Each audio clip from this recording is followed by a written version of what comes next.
चन्द्रशेखर सुमनसेन्द्र पूजित चरणाहीन्द्र पदयोग्य वैराग्य अहीन्द्र पदयोग्य वैराग्य पालि समरेन्द्र निन्नडिगे शरणिंबे शरणिंबे नन्दिवाहन विमल मन्दाकिनी धरनि वृन्दार केन्द्र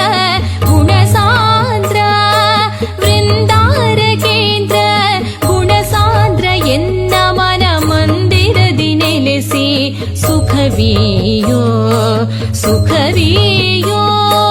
ಕೃತ್ತಿವಾಸನೆ ನಿನ್ನ ಭೃತ್ಯಾನುಭೃತ್ಯ ಎನ್ನುತ್ತ ನೋಡಯ್ಯ ಶುಭಕಾಯ ಎನ್ನುತ್ತ ನೋಡಯ್ಯ ಶುಭಕಾಯ ಭಕ್ತರ ಮೃತ್ಯು ಪರಿಹರಿಸಿ ಸಲಹಯ್ಯ.